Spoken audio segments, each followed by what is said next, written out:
So Visions of Mana finally got the release date trailer, and I actually want to sit here and do a kind of bit of a trailer breakdown analysis and just go over what was actually shown in the launch date trailer, talk a little bit about the release date, talk a little bit of some about the combat and some of the new characters that we're receiving. But I'm going to sit down, let's watch this trailer real quick, and let's see what Square Enix got for us.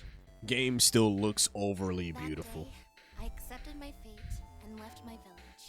A person chosen to offer their soul to the goddess, and all must journey to the mana tree. The voice acting too Mana is of the also world is absolutely replenished amazing. Through that alms sacrifice, blessing our lands with prosperity.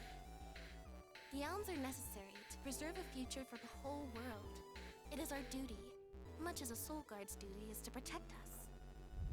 We all have our individual roles to play, ways of life. All of these affect the future.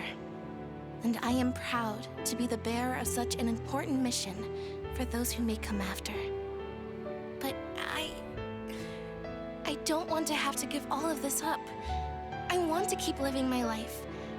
And now that I've realized that, I know that what I really want is to stay here and keep making memories with you, Val.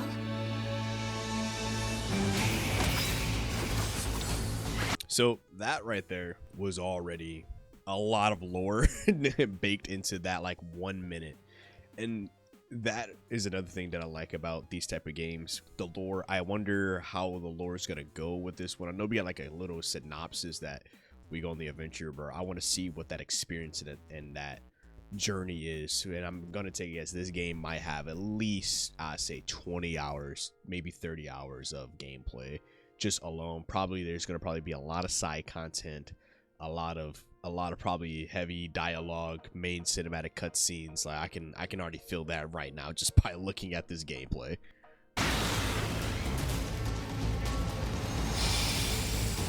So I just saw a dark version of Val. I am the Soul Guard. It's my duty to protect the alms from harm. Hina, any monsters we meet along our journey to the mana tree won't lay a finger on you. There's nothing you can say that We will have change my Serena. mind. I'll be coming She home seems and like a make you see DPS you as were well. wrong about everything. More like a spellcaster. Benefits from its elementals. Morally definitely is DPS for sure. My man's pulling out his inner Virgil. Sheesh. Soul Guard Val. But then we got Mommy I'm counting on Palomina. your protection on our Ooh. journey to the Tree of Mana, such as it is. Alms are I would probably say she's maybe a spellcaster with a little bit of melee. Then we have Jule, which seems like a healer for the party. Time this year. Now, I do like the idea. So you get 5 playable characters, right? So but let's talk about it, right? So we get 5 playable characters. A little bit ago, they were only really at 3 so far. So seeing Palomina and Jule basically confirmed the 2 hidden characters that we didn't know about.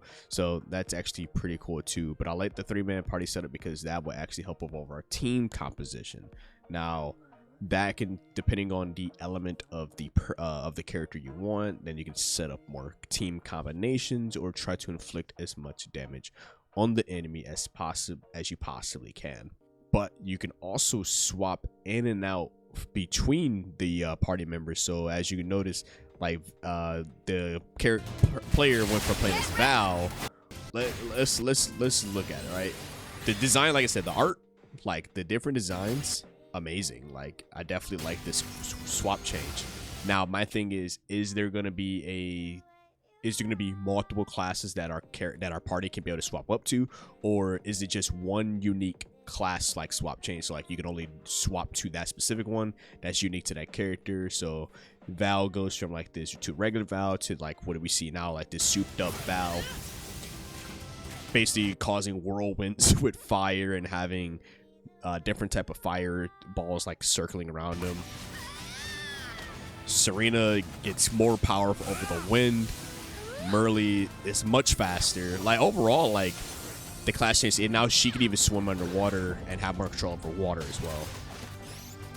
Now I did think this was cool as well. So the ring menu, so it seems like when you're actively fighting in between, like when you're attacking the enemy, you can pull up the ring menu, which pauses combat. So kind of treating it like a real-time action combat, as well as technically strategic. So you pause the menu, cast whatever spell you want to cast or item you want to utilize, and then the continues.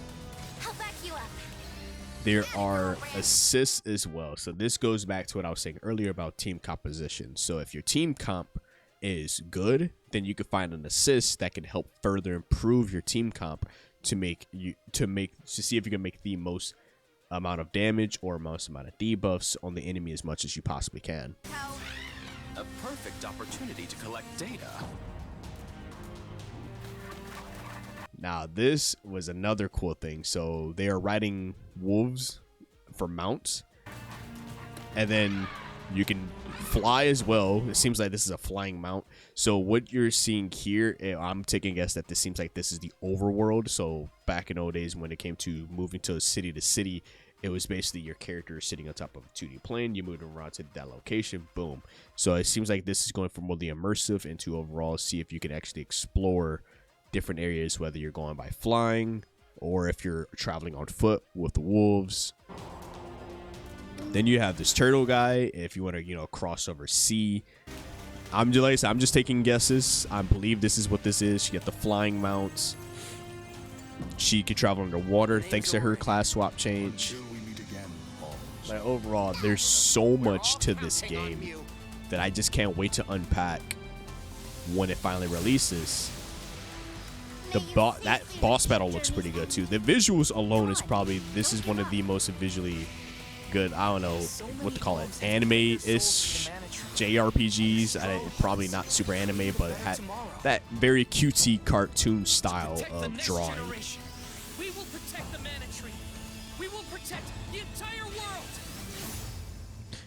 And you can pre-order it now. It is going to drop August 29th, 2024. Now, yes, I am watching the PlayStation's launch date trailer, so it will drop for PS5 and as well as PS4. Also, it will be coming to Xbox as well, Series X and S. And if I'm not mistaken, it should get a day one Game Pass launch for our PC Game Pass as well.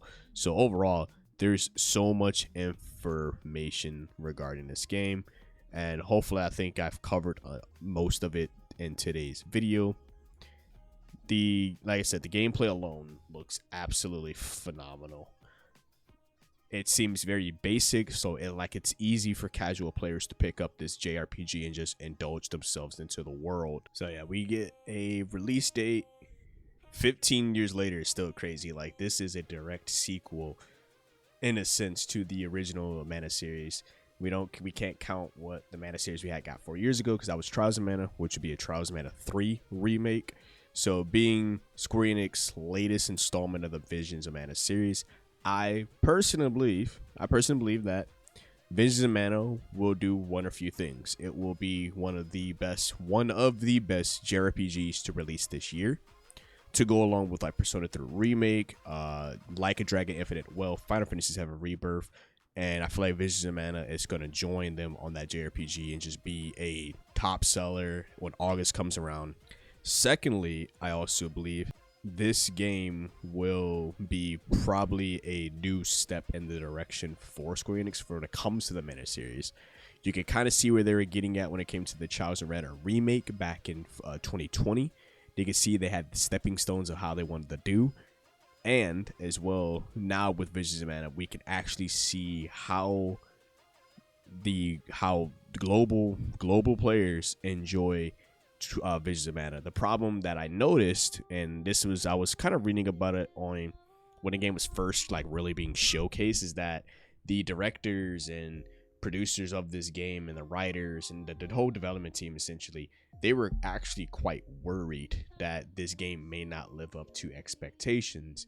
Granted, this has been one, I can't remember who exactly, but they said this is why they were very wary about bringing back Visions of Mana. They started small with the Trials of Mana 3 remake, but they were like, hey, this is worrisome. This is a new game continuing a series, and the last time, if we're going by direct installments, was 15 years ago. So this game is 15 years later overdue. Honestly, I believe it will do well when it comes to the general public. I think casual players would definitely love it. If they never played a mana game before, this would definitely be a good start. It follows the Final Fantasy rule set, essentially, meaning it's in the same universe, but every game has its own overarching story, overarching theme to follow, different characters, but it's in the same world.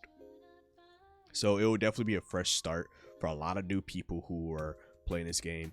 And then it would be great for even the seasoned veteran players of the Mana series who's played every single last one of them and has been waiting for a brand new installment.